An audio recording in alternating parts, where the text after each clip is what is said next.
Hey everyone, welcome to the final content subject that I took for the A-levels, which is economics. Today I'll be showing you the tips that I use to do well for it. So starting off with some background info, I took the GCE A-levels in Singapore, and these are the subjects that I took for A-levels. I took H2 economics from 2017 to 2018 and got my results back on 2019, which was an A grade, the highest possible for Singapore A-levels. Over here you will see the timeline of the content that I'll be talking about.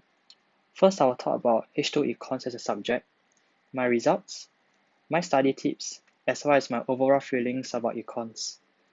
I will leave timestamps in the description below, so if you want to skip to any part, just feel free to skip to it. So first up, Econs as an A-level subject. A big reason of why I chose Econs in the first place was because there was a need for me to take a contrasting subject in school. So since I came from a science stream where I took physics, chemistry, and mathematics, I had to take a contrasting subject in the arts. So things like geography, history, economics, arts. So basically all the artsy subject. So up to then, I have never taken economics before until I came to JC. But since I read up economics as a social science, I just picked economics since I found that to be the most suitable subject for me to take in JC. It's quite hard for me to sum up economics as a whole, since there's quite a few subdivided topics. But if I were to try to sum it up, I would say it is rational decision making based on scarcity, since there isn't an infinite amount of resources. So depending on your perspective, whether you are a producer or consumer or government, you have to weigh factors such as benefits, costs, long run, short run, as well as many other factors into your consideration when you want to implement a decision. So I expect to see a lot of policy implementation. Some of these policies are also even used in real life, so they can help to maximize your benefit while minimizing your loss. I won't dive too deep into this topic because I'm sure there are better experts capable of explaining economics in a better way online. So if you want to, just go and search out and do your own research on what economics is all about. So over here you can see how I performed for my 2 years in JC. I didn't do as well as my sciences, but I think I still did decently well. I maintained a B throughout my 2 years in JC, and for A levels, I eventually achieved an A. So over here, you can see the summary of my tips. Likewise, I won't be talking about points 1 to 4 because I'll probably include them in a general video I'll be making. But if you want to check it out early, you can always check out my chemistry video where I link timestamps to these 4 tips here. So let me just jump straight into tip number 5. So my first tip for you is that you should definitely know your definitions well. There are a lot of concepts and terms used in economics.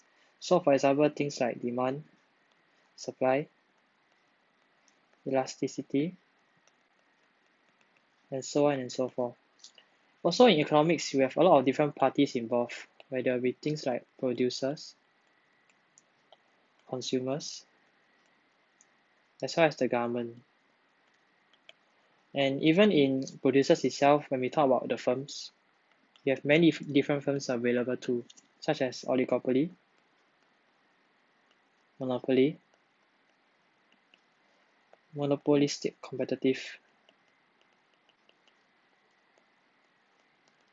firms. So it's good if you make sure that you understand what all these different terms refer to, so that you do not get confused when you stumble upon these words when you do your economics practice. It's also very useful for you to include diagrams when you are answering the questions. So whenever you find it possible, you should definitely include diagrams to guide you to explain your economic concepts. Some examples include for the micro part, change the plan. This for micro, you have things like your demand supply curve and also your price revenue cost against your output curve when you talk about the firms. And as for the macro part, is you usually draw the ADAS curve, where AD stands for aggregate demand and AS aggregate supply, to help you to illustrate your economic concepts. I personally find it a lot easier to explain with the use of diagrams.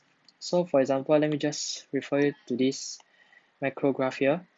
So if let's say you're talking about a particular value at this price P1 and this output of Q1, then when you want to illustrate that your supply has increased, you can always do it by drawing the supply curve shifting to right. So something like this. And this the new supply curve, supply 2.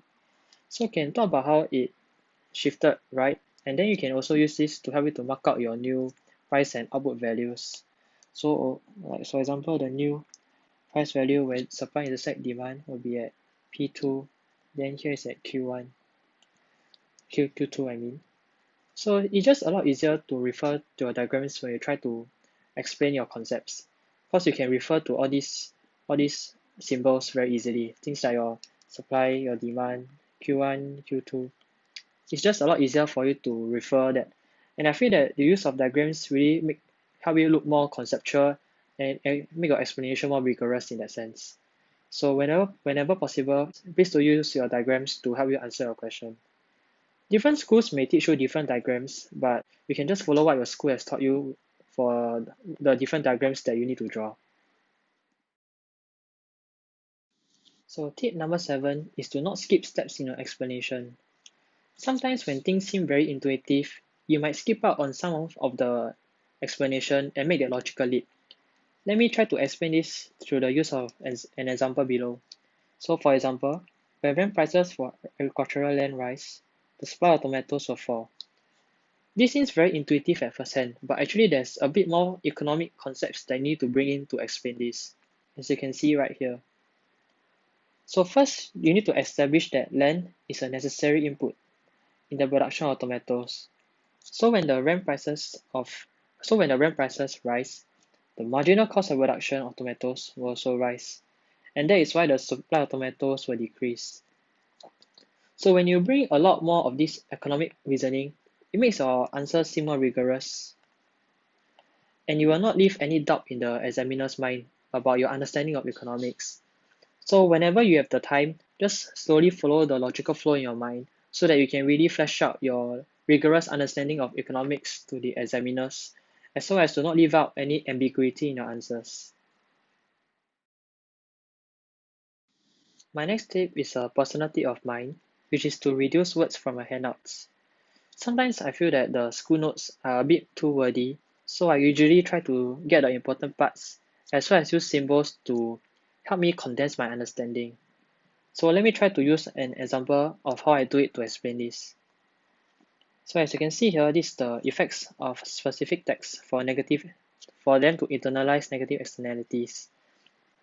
So basically, as you read here, for greater administrative ease and accountability, the government generally levy tax on producers. So you can highlight this. And leveling a specific per unit indirect tax equal to the amount of marginal external costs at the socially optimal level output QS will force producers to internalize the MEC to society. So basically, they are talking about taxing this part here so that you can eliminate the deadweight loss. Right here, this is called the deadweight loss. And this to take.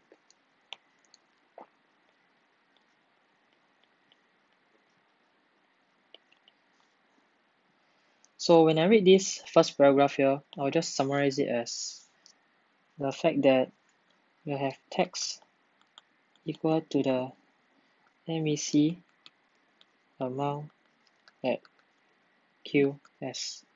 So basically this summarizes the whole thing here on producer. Then next up, with a rise in per unit cost of production and hence fall in expected profits, profit maximizing producers will produce less. So the MPC curve will shift upwards to MEC prime by the amount of MEC at QS. So basically what this says is that MPC increase. This will mean that the MPC curve will shift up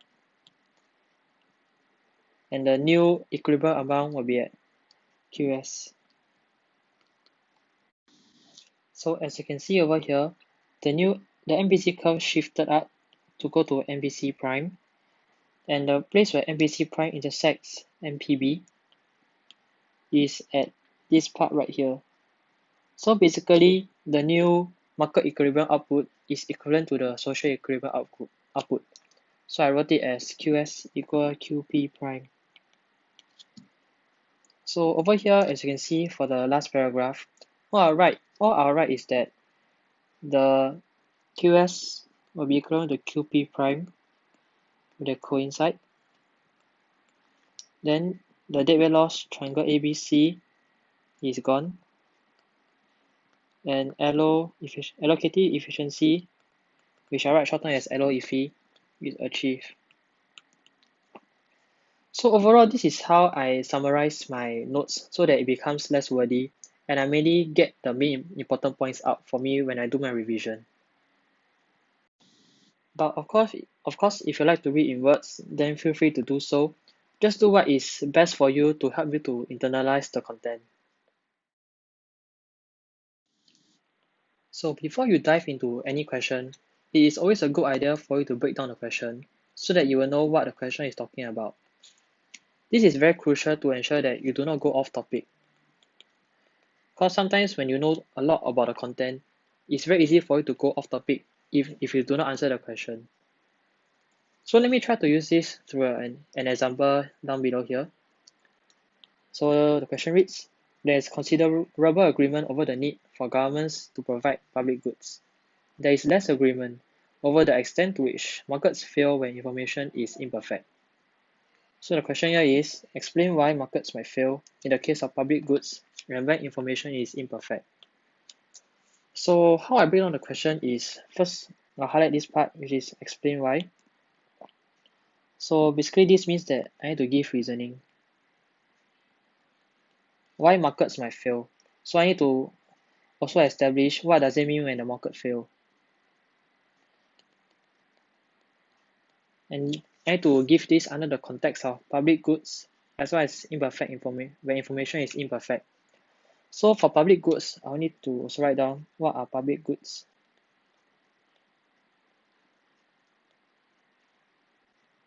So basically, you need to note down their characteristics. Then you need to also understand why the market failed in there.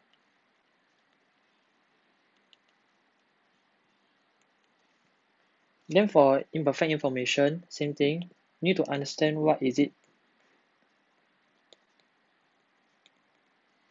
and what markets have them.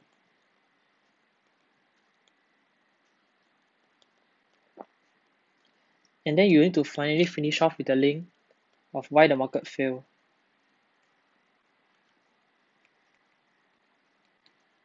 So basically, this is how I kind of break down the question before I engage in an essay outline, which I will explain next. So after you are done breaking down the question, you should write down a quick essay outline, just a very quick one so that you do not waste time of what you will be talking about. This is so that you have a guide on what you want to talk about as you write down the essay. So let me just use the same example back here. So after we are done breaking down the question right here, then I'll try to write a very quick essay outline. So for example, my intro, well, maybe I just use a different color for it. So my intro, I'll define market failure. And then I'll speak about my approach to this question, which is talking about public goods and imperfect information. Then for my body, one which is on public goods. So same thing, first I'll define it. And I'll talk about its two characteristics, being non-excludable and non-rivalrous. And I'll elaborate more on these two. Then finally, I'll give an example of how the market failed for public goods. So for example will include national defense. So I'll try to explain it under the context of national defense. Then for body 2, I'll just talk about the imperfect info. So what I thought about is that it depends on the extent of info gap for the market to fail. Extent of.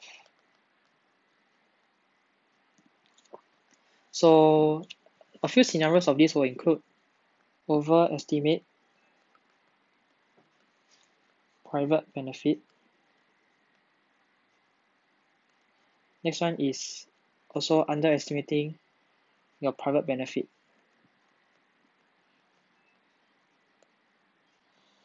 I can also talk about asymmetric information and explain how it led to market failure.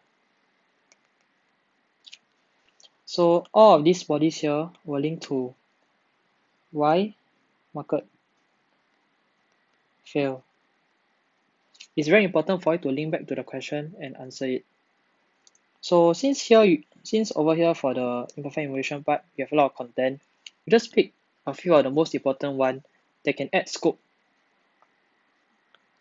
to your answers.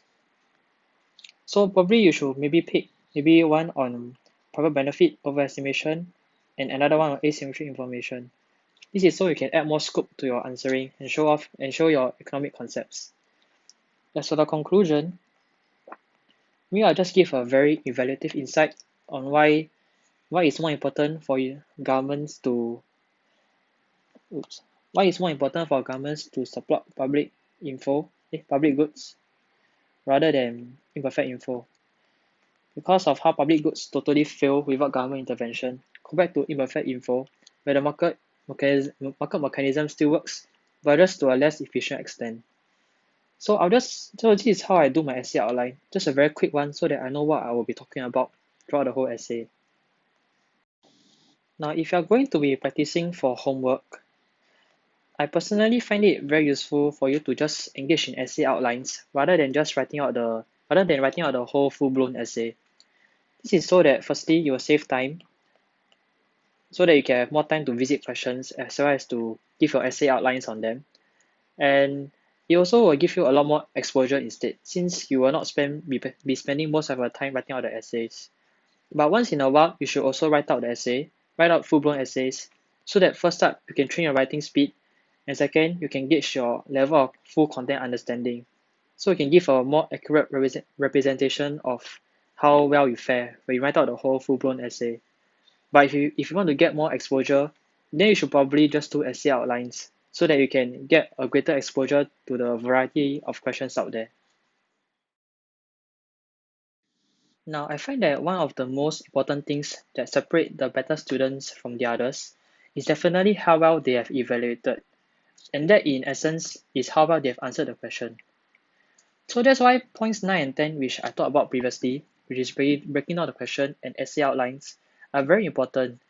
Because personally for me, sometimes when I read a question that I know a lot of content about, I will tend to ramble on, and then in the end, I'll realize that I didn't answer the question.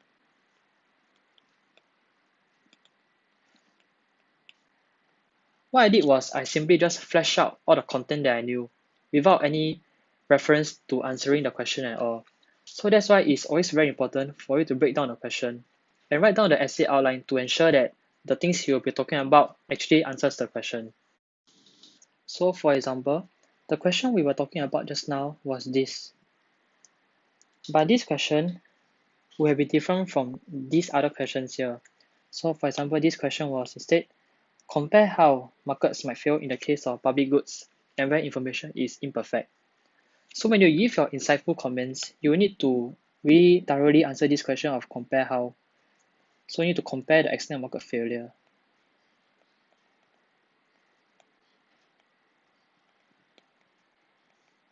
In your answer. This is also different from this question, which is explain how government might intervene to correct market failure in the case of public good and when information is imperfect. So compared to the previous two questions, the crux of this question here will be to explain about government policies.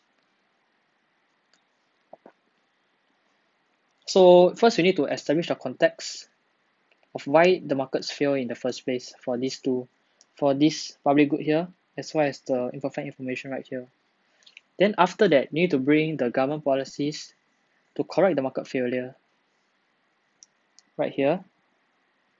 And as for your insightful evaluation, you can also compare the extent to which the policies work in your answer. So you can give your insight on how this policy might be better for this market and how this policy might be better than this policy for the other market. So this is how you give your insightful evaluation. And I find that personally the evaluation is what really separates the better students from the others. So it is very crucial for you to learn to answer the question itself instead of probably going off topic. And that's why I further stress the importance of breaking down the question and to write down the essay outline. This is so that you will know that what you are talking about actually answers the question. So please do read the question very carefully. Now, as nerdy as this might sound, I find that it is quite good for you to relate economics to everyday life. This is so that you can keep your content clear because you will refresh it every day when you visit this economic content. But it can also help you get examples for you to write down in your essays or just wherever relevant for you to bring in examples. I find that this is very convenient through the use of news because I mean in the first place if you are studying for a general paper you will need to read the news anyway. So you can also study economics at the same time. So let's say for example you see news like maybe country X is gonna subsidize the Y industry or something. Then you can just try to link in your mind about why the government decide to subsidize this industry. So things like lowering their cost of production, then etc. etc. I find that this is just a much more engaging way to study economics when you're bored. But of course, at the same time, you should also try to relax and not keep your mind to economics the whole day, every time for throughout the day. So just really find some time to relax. But if you need to, you can also try to think of some economic concepts that you think about, that you see of in your everyday life. So next up, you will find my 3 tips here. Just some general tips again. As usual, when you want to remember content, active recall and spaced repetition. These two are really the most useful for you to remember the content and keep it fresh in your mind for a long time. You can check out my other video to see how I personally use this, which is through the use of Anki and Google Sheets. I'll also not elaborate too much on the other 2 points here because like I said, I'll be talking about them probably in another video. But if you want to get a head start of what I talk about here, you can check out my chemistry video where I link timestamps down to the parts where I talk about these 2 tips. So in conclusion, I found economics to be a very applicable subject, especially to real life. I think it benefited me greatly to know about how the economy works, and it definitely broadened my horizon in this small STEM world that I belong to, whereby you usually just talk about math and sciences. So in a sense, I'm grateful that we in Singapore we actually have to take contrasting subject, because if not, I probably wouldn't have taken economics in the first place, and would not have benefited from taking such a subject. Now, to some of the viewers who are considering whether to take H1 Econs or H2 Econs, I'm quite sure you have done your own research about the difference between these two, which is can be content, the difference in content level, and etc. But for me personally, a big reason of why I chose H2 was because of the higher essay weightage, which, yeah. So basically for H2, you have a higher weightage in your essays compared to H1, where it's more case study based. So personally, I believe that I'm better in doing essays rather than case studies. And that's why, although H2 economics have more content, I took up H2 econs because of the fact that I feel I have a comparative advantage in doing essays compared to limiting myself to just doing case studies. So basically, this was a very big reason as to why I took H2 economics compared to H1 economics. So if you are really at a doubt of what to take, my basic policy is for you to take 4H2 instead, so that by the end of your year 1, if you find yourself struggling through any of the subjects, you can always drop down a particular H2 subject to H1, rather than if you took 3H2 and 1H1 at the start, you'll be left with no choice but to take this particular subject combination, rather than have the option to drop one of the subject to H1 at year 2. So this is the end to my economics video. If you like the video, please do subscribe and like it, as it will really keep me motivated to pump out more content. So thanks for watching this video, and I hope that it has served you well and you had some positive takeaways from this video. All the best to you.